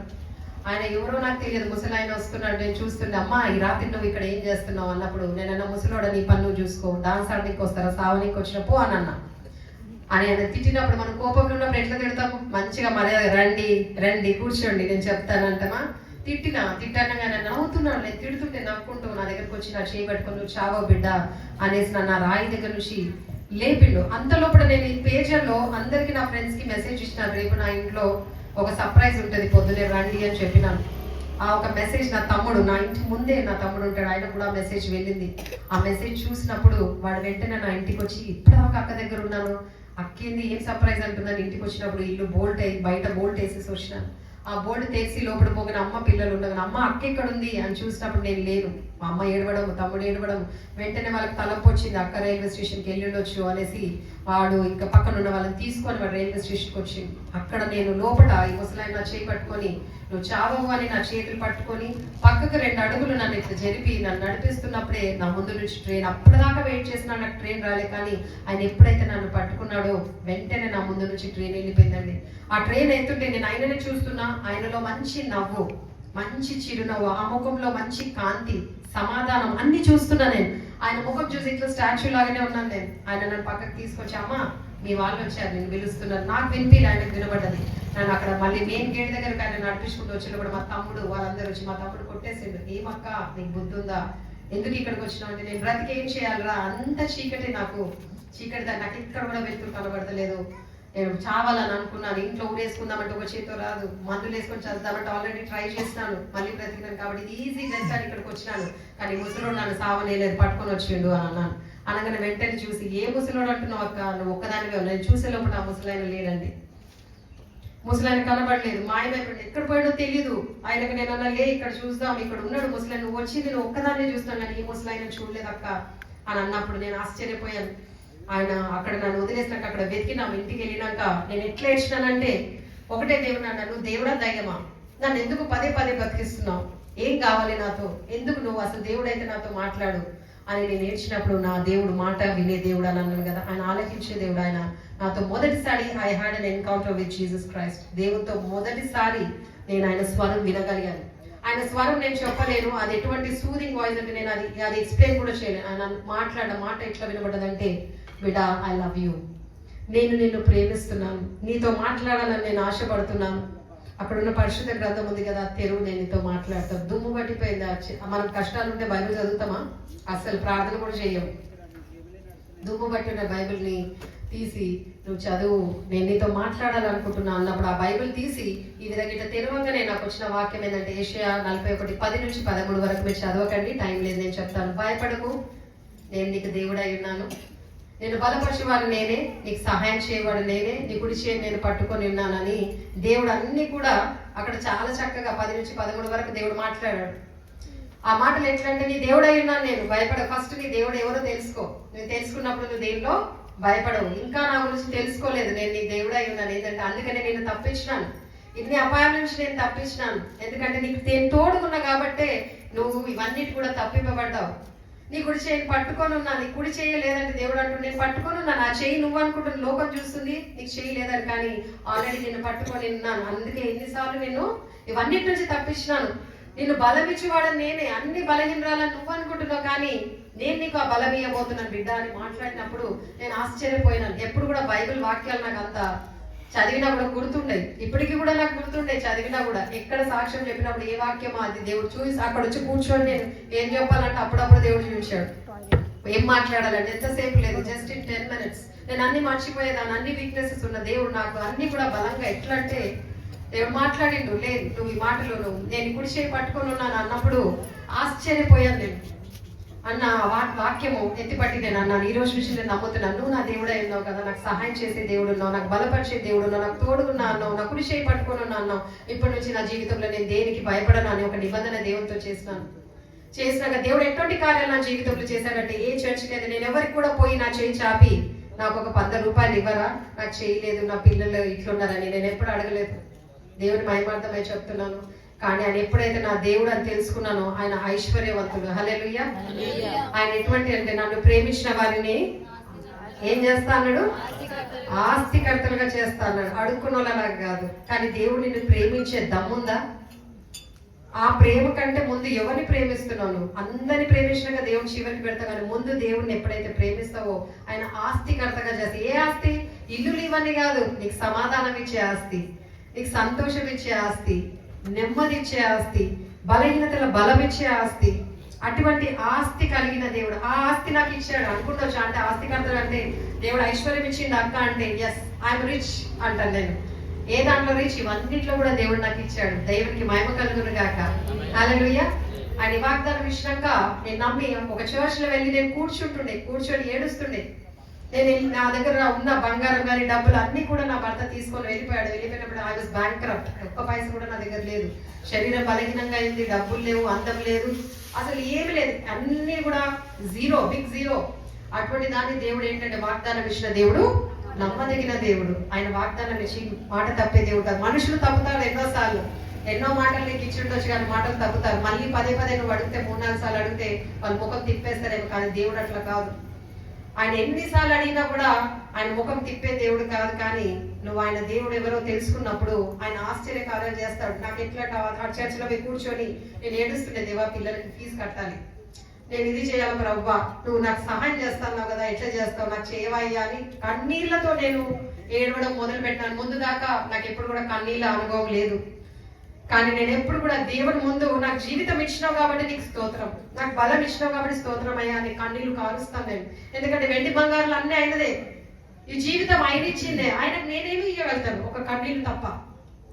కన్నీళ్ళతో నేను ఎప్పుడు కూడా దేవుని నేను స్తుతిస్తాను. ఈ కన్నీళ్ళు ఒక్కటే ఆయనకు నేను అరుగురాను, ఏది కాదు. నేను ఎప్పుడు అక్కడ కూర్చొని ఇట్లా నేర్చుకుంటా, నాకు ఏది కూడా లేదయ్యా, నా పిల్లలకి ఏం లేదు, నేను ఎట్లా, ఎంతమంది నాకు బంధువులున్నా ఏ బంధువు సహాయంకి రాలే, ఎంతమంది నా చుట్టాలున్నా ₹1 నీకు కావాలా, నీ పిల్లలకి ఏమైనా కావాలా అని ఎవరు వచ్చి అడగలేదు.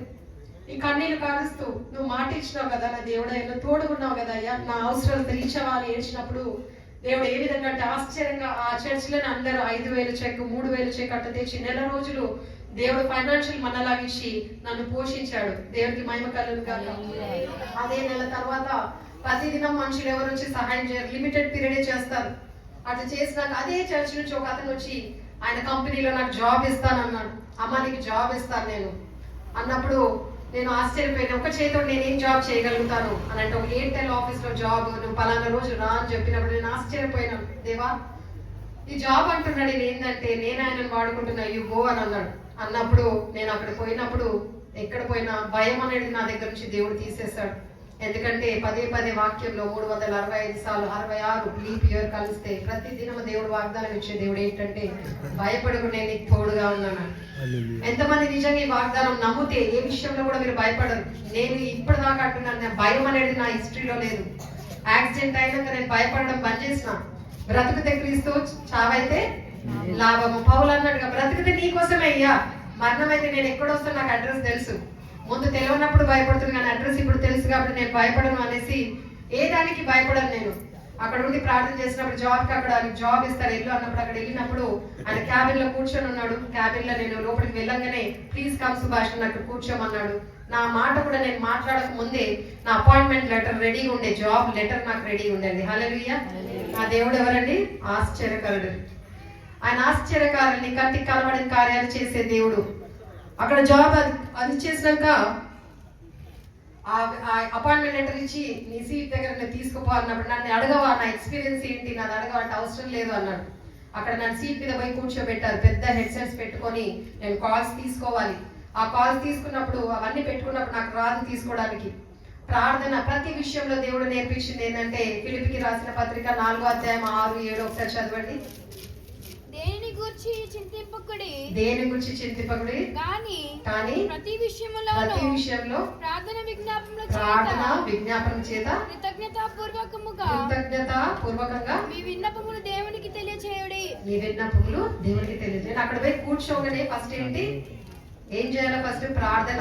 ఏది మనం చేసినా కూడా దేవునికి ప్రార్థన ఏం చేయాలి. ఇంకా విన్నపములు ఏంటి, దేవా నేను ఇది చెయ్యలేను, ఎట్లా చెయ్యాలో ప్రభా, ఇది నేను చెయ్యలేను కదా, ఇది పెట్టుకోలేను, హెడ్సెట్ ఇట్లా పెడుతున్నారు వాళ్ళు అడ్జస్ట్ చేశారు, నేను పెట్టుకోలేను. ఇవాళంటే ప్రార్థన కృతజ్ఞతాస్తుతులు చెల్లించు. నేను ఎప్పుడు కూడా దేవుడికి థ్యాంక్స్ చెప్పకపోతుండే, కానీ ప్రతి విషయంలో దేవుడు నన్ను కృతజ్ఞతాస్తుతులు చెప్పమని పదే పదే నన్ను పరిశుద్ధాత్మ దేవుడు నన్ను నేర్పించి ట్రైన్ చేశాడు. అన్ని ఉన్నప్పుడు నేను ఏది కూడా దేవుని స్తుతించలే, థ్యాంక్ యూ అనలే, దేవుని స్తుతించలే. కానీ కొన్ని పోయినాక నా జీవితం నుంచి ప్రతి నిమిషము ఐ థ్యాంక్ గాడ్. ఇక్కడ వచ్చి నిలబడ్డాను, నా 2 కాళ్ళు నేను చేయలేకుండా నేను మహిమపరచడానికి ఇట్లా పెట్టినవయ్యా, దేవానికి స్తోత్రం. ఈ యొక్క ప్రాణం ఇచ్చినావు నాకు స్తోత్రం అయ్యా. ఈ స్థితిలో ఐసీయూలో ఉన్నారు ఎంతో మంది, కానీ నేను సజీవ లెక్కలో ఉన్నాను. నీ సాక్ష్యం చెప్తాను, దాన్ని బట్టి నేను మహిమపరుస్తానయ్యా, స్తోత్రం అంట. కొన్ని రోజుల ముందే నా చుట్టాలు కొంతమంది ఐసీయూలో ఉన్న వాళ్ళు 2, 3 చనిపోయారు. మంచిగా ఉన్న వాళ్ళు, అన్ని ఉన్న వాళ్ళే ఐసీయూలో పోయి కొన్ని రోజుల్లోనే వారు మరణం, ఇంటికి రాలేదు, వారు డెడ్ బాడీస్ వచ్చాయి. అక్కడ పోయి నేను పోయి చూసి ప్రార్థించినప్పుడు ఇదే పరిస్థితిలో నేను ఉండే, కానీ నాకు జీవితం ఎందుకు ఇచ్చిండు దేవుడు అని నేను ప్రశ్నించినప్పుడు, నీతో నాకు పనిది బిడ్డ, అనేకుల జీవితంలో మార్చడానికి నిన్ను ఎన్నుకున్నా. ఎంతో మంది అందరి జీవితాలు ఒక్కొక్కరు వేరే వేరే జీవితాలు, కానీ కొంతమంది నీకు కూడా కాలింగ్ ఉంటది, దేవుడు వాడుకోవాలని ఉంటది, మాట్లాడుతుంటాడు, కానీ వినగల చెవులు గ్రహింపగల హృదయం మనకు కావాలి. దేవుడు వచ్చి ప్రతి ఒక్కరిని ఆయన సేవలో వాడుకోవాలని ఆయన ఉద్దేశించి ఉన్నాడు. కానీ మన వినే చెవులు కదా, మన అన్ని కూడా ధ్యాస లోకం మీద ఉంటది. నీ ఛాన్స్ వెళ్ళిపోయింది, అట్లా ఒక్కొక్క ఛాన్స్ నేను రెడీగా లేకపోతే నా ఛాన్స్ ఇంకొకరికి పోతుంది. నేను అన్నా, దేవా వీళ్ళందరూ ఇదే పరిస్థితిలో నేను ఉండయ్యా, నన్ను ఎన్నుకున్నావు అనుకున్నప్పుడు దేవుడు అక్కడ నేను కూర్చున్నా, జాబ్ సీట్ మీద కూర్చొని నేను హెడ్సెట్ కూడా పెట్టుకోలేని పరిస్థితులు ఉన్నప్పుడు దేవుడు మాట్లాడుతున్నాడు నాతో. నేను స్తుతించినప్పుడు దేవుడు అన్నాడు, దేవా ఇవన్నీ నేను ఒక చేతితో ఎట్లా చేయాలి, అందరూ 2 చేతులతో చేస్తున్నాయ్యా అన్నప్పుడు దేవుడు అన్నాడు, యెషయా 1:5 నీ జ్ఞానం కొదువైతే నన్ను అడుగు, నేను అది నీకు ధారాళంగా ఇస్తా అన్నాడు. జ్ఞానం అడగడం నేర్చుకున్నాను.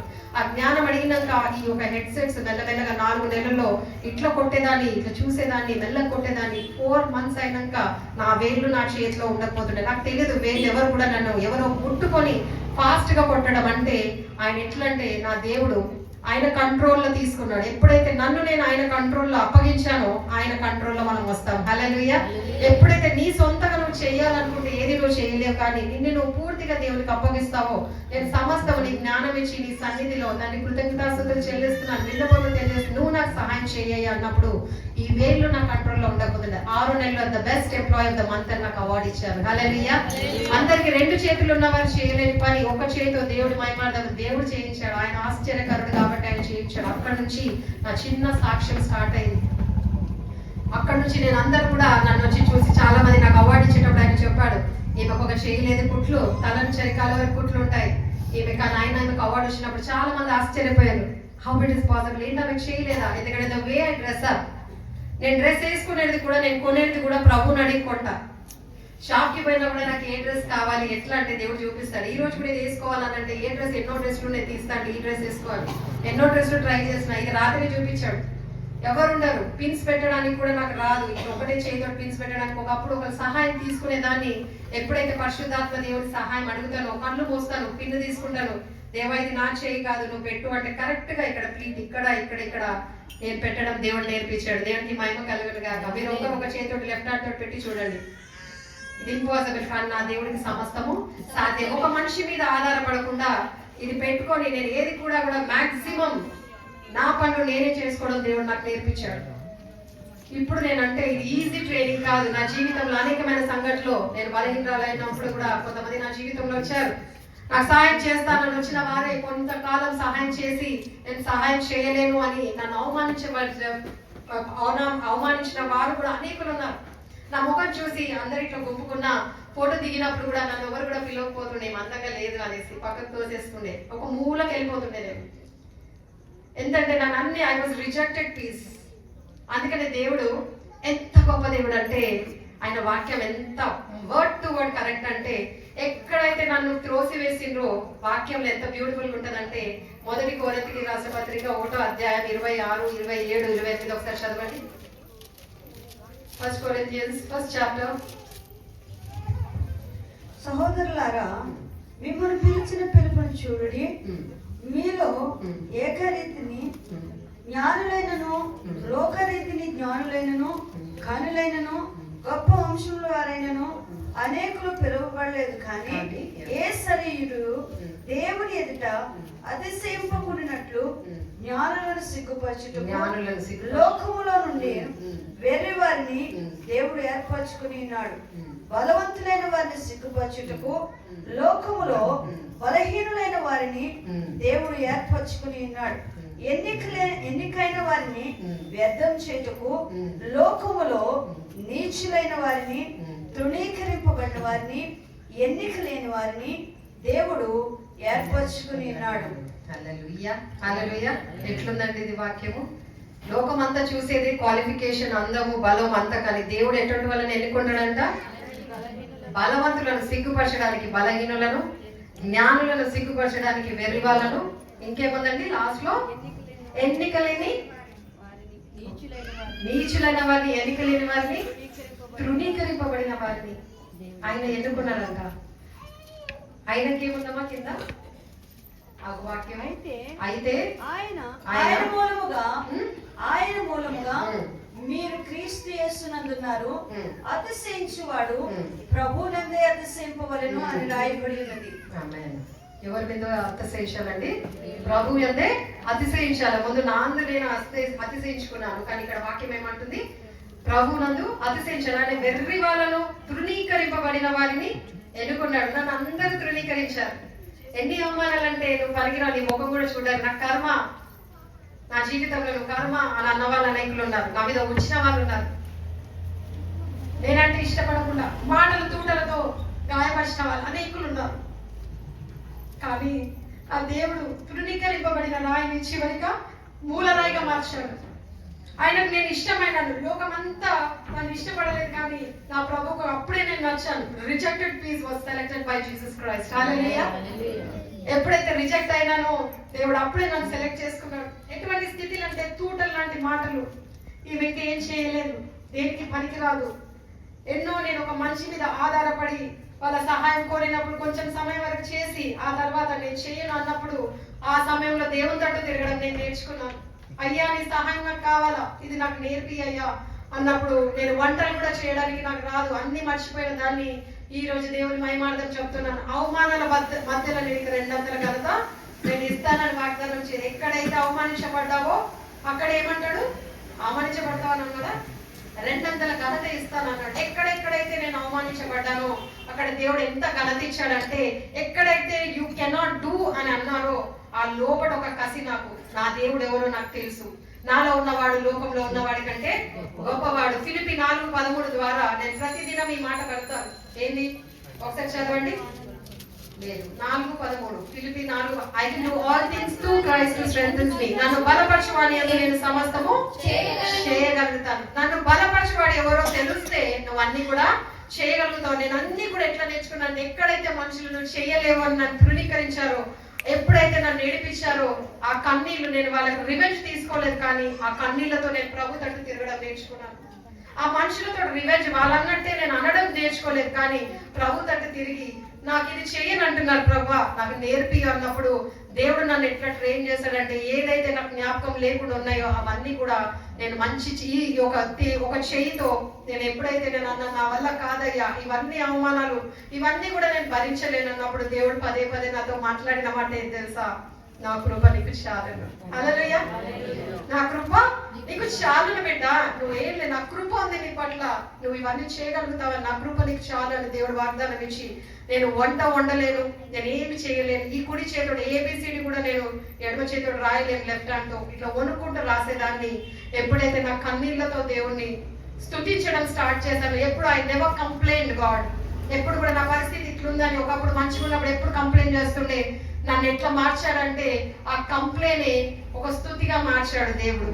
ఆ కంప్లైంట్ ఒక కాంప్లిమెంట్ గా తీసుకున్నాను నేను. హల్లెలూయా. ఎక్కడైతే నన్ను కాదన్నది ఒక కాంప్లిమెంట్ గా తీసుకొని నన్ను నేను అప్గ్రేడ్ చేసుకోవడం నేర్చుకున్నాను దేవుని కృప వల్ల. ఎట్లా నేను చేయలేదు అన్న దాంట్లో నేను కిచెన్ లో వెళ్ళి వంట చేయాలంటే ఇది ఏ విధంగా వండాలయ్యా అన్నప్పుడు దేవుడు అసలు కారం పొడి తీసినా ప్రార్థన చేస్తాయి, చెయ్యి నాది కాదు, ఎంత వేయాలో పప్పులో, పప్పు ఎట్లా వేయాలి, ఎంత కారం పసుపు అన్నప్పుడు ఈ చెయ్యి నాది కాదు, నీ చెయ్యి నన్ను పట్టుకొని ఉన్నాను కదయ్యా అంటే నాకు పప్పు వండడం నేర్పించాడు. మునక్కాయలు కోస్తాను, రొట్టెలు చేస్తాను, దోశం చేస్తాను, దోశ పిండి వేస్తాను, నెయ్యి తీస్తాను, వెన్న తీసి నెయ్యి చేస్తాను. ఎవరు చెప్పేస్తున్నారు? ఇది ఆయన కృప. హల్లెలూయా. ఆయన కృపలో ఎట్లా ట్రైన్ అయ్యానంటే, ఒక మనిషి మీద ఆధార, నాకు ఇష్టం ఉందా తినాలంటే నేను మార్కెట్ పోయి అన్ని తీసుకొచ్చి నేనే కోసుకొని వండుకొని తినడం స్టార్ట్ చేశాను. హల్లెలూయా. నా దేవుడు అది ఈజీగా సినిమాలో అయినట్టు కాదు, ఎన్నో సంవత్సరాలు పట్టింది ఈ రోజు నేను ఇక్కడ నిలబడి ఉన్నానంటే అవన్నీ ట్రైనింగ్ నాకు దేవుడు ఇచ్చి, నా కృప నీకు చాలు, ఎందుకంటే నేను నీకు తోడై ఉన్నాను, నువ్వు భయపడకు అన్నాడు. హల్లెలూయా. ఆయన ఎప్పుడైతే నాకు తోడై ఉన్నా అన్ని కూడా నేను సునాయాసంగా చేయడము. నా బట్టలు నేనే ఉతుక్కుంటాను, కొన్ని బట్టలు నేను వాషింగ్ మిషన్ వేస్తాను, బయటికి వేసుకున్న బట్టలు నేను చేతితో ఉతుక్కొని నేనే స్టార్ట్ చేసుకుంటాను, నేనే ఇస్త్రీ చేసుకుంటాను, దోబి దగ్గర పంపియా. ఎంతంటే దేవుడు నేర్పించింది పాఠం ఏంటంటే నువ్వు శ్రమ పడు అన్నాడు. హల్లెలూయా. మనుషులు ఏమనుకుంటారు? కూర్చున్న దగ్గర దేవుడు దీవిస్తాడు, అది తప్పు. అది ప్రార్థన చేయగానే దేవుడు దీవిస్తాడు అనలేదు, కానీ నువ్వు శ్రమ పడడం నేర్చుకున్నాడు. ఎక్కడ శ్రమ లేని నీకు ఏది కూడా నీకు ఆశీర్వాదం రాదు.